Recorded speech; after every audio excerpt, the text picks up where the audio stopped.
Hello, my name is Sean Dong from SNW Consulting Group. On the 6th of October tonight, I would like to do a quick analysis on the 2020 to 2021 national budget, the migration part. The treasurer, Josh Frydenberg, today have made a comprehensive announcement.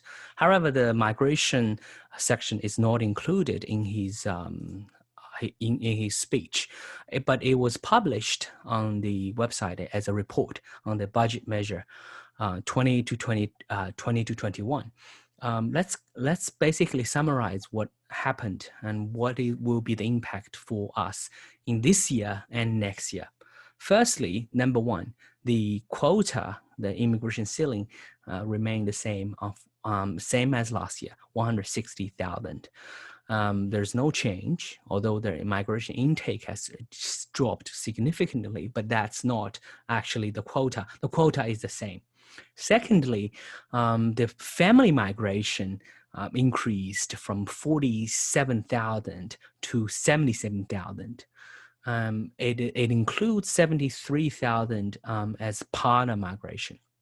So partner migration takes almost all of the quota, or most of it, which means the partner visa, especially those ones are onshore or those ones whose sponsors are in the regional area, will be prioritized. It means that the permanent stage and probably temporary stage of the partner visa will be speed up quite significantly because the quota increased so much.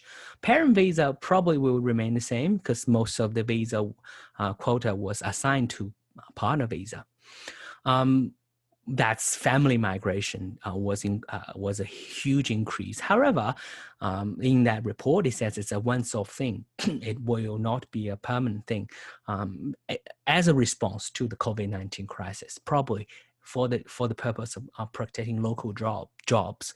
So probably next year it'll go back to 47. And then, among those skilled migration visas, employer-sponsored, global talent, and business innovation are the priority, because those roles will help Australian business or Australia to create new jobs.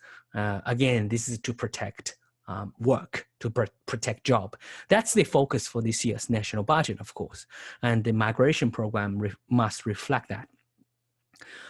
There's specific numbers. GTI increased from 5,000 to 15,000, which is tripled, and the business innovation visa program increased from 6,862, 6,800 to about 13,500, which is doubled. So for this financial year, GTI will become a lot easier. Business migration will become a lot easier. The government said next year, from July 1st, 2021, the business innovation visa program will change. It will be designed to attract more qualified people, bring more investments to help Australia's economy recovery. So basically, it is likely that the government will increase the requirement for 1AA, 1BB, possibly change the component. Rumor has been said that the government is planning to increase the 1BB investment from 1.5 million to 3 million. And not require you to invest in state government bond, but instead invest in more risky financial products. And for the SIV, the rumor says it'll increase either to 6.5 million or even more than that. And of course, they will also increase the risky component as well. So we don't know, but before 1st July 2021, everything will remain the same, but the quota has doubled, which means the requirement for nomination will be probably easier. I would say the Victoria government probably will reduce the 80 points requirement, but we will watch out. We'll watch that.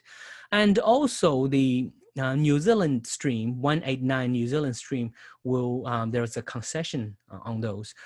Previously, there was a 5-year continuous salary of more than TISMIT, which is $53,900. Now it is reduced to 3 out of last 5 years. Of course, that's to respond to COVID-19. Remember, the 189 New Zealand stream is part of the GSM quota. It uses that. Later on, I'll analyze the quota. But means the New Zealand stream will become easier. And also working holiday makers, 417, 462 visa holders, they can continue their working visa for 12 months, and they can work for the same employer for 12 months if they work in the agricultural and food processing industry. Remember, agricultural and food processing industry. So also another change is that the partner visa, they will impose an English requirement on partner visas if you don't have I would say probably functional English or competent English, probably functional English, I would say. I think you have to pay the VAC fee, which is English second VAC fee, which is about $5,000 to study English. This is to collect more money or in the name of helping Australian community to absorb migrants.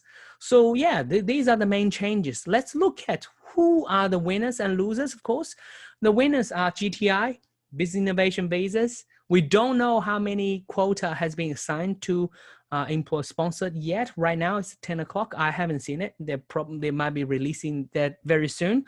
But let's keep everything we don't know the same, including the number for employer sponsor, which is 30,000, and and family visas, child visa, parent visa, the family visa increased a lot, and business innovation increased a lot, GTI increased a lot.